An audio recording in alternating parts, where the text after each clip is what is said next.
Bonjour et bienvenue sur ma chaîne Lily Cuisine. Pour aujourd'hui, on va faire des patates douces farcies. On aura besoin des patates douces, on aura besoin de la viande hachée, du parmesan et on aura besoin des épices et d'herbes. Donc là, j'ai pris du persil, du cumin, du piment de Cayenne. On aura besoin aussi du poivre, du curcuma et du sel. On aura besoin aussi d'un filet d'huile d'olive. On va commencer par laver, éplucher nos patates douces. Voilà, je viens d'éplucher donc la patate douce. Donc là c'est une petite, comparée à celle-ci. Je vais juste découper le dessus.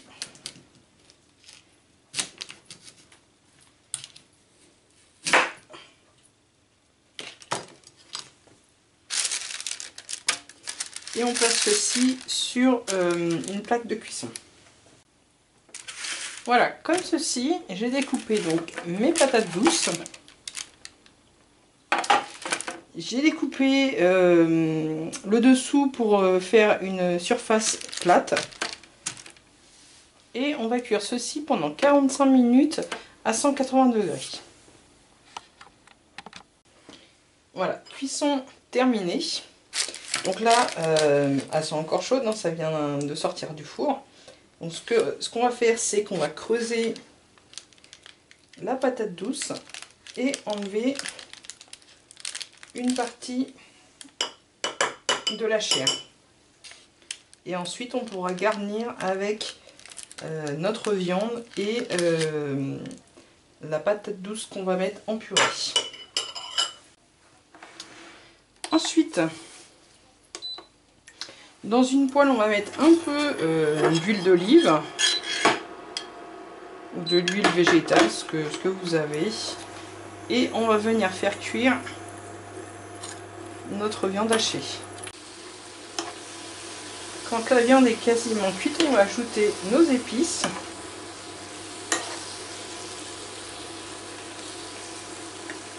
Donc on va mettre un peu de cumin.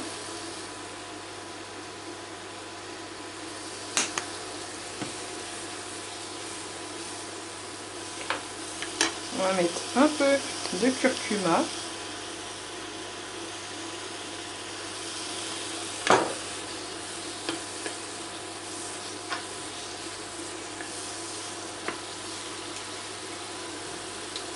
On va mettre un petit peu de piment.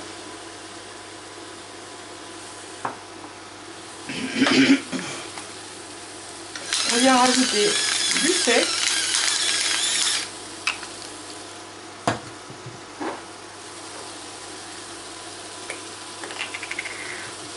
On vient rajouter le poivre.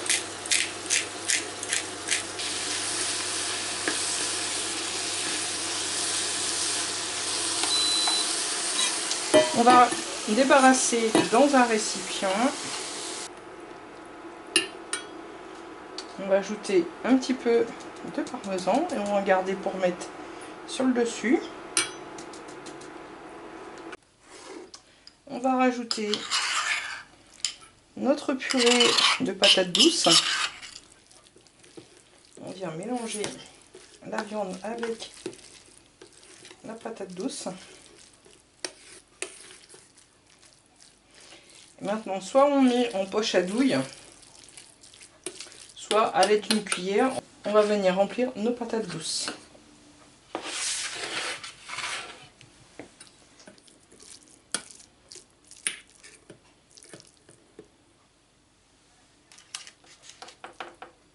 Ensuite, une fois que vous avez rempli les patates douces, on va mettre un peu de parmesan par-dessus.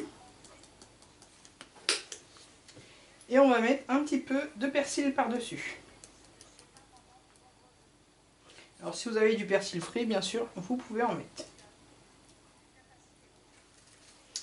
Et on va enfourner ceci pendant 12 à 15 minutes à 180 degrés.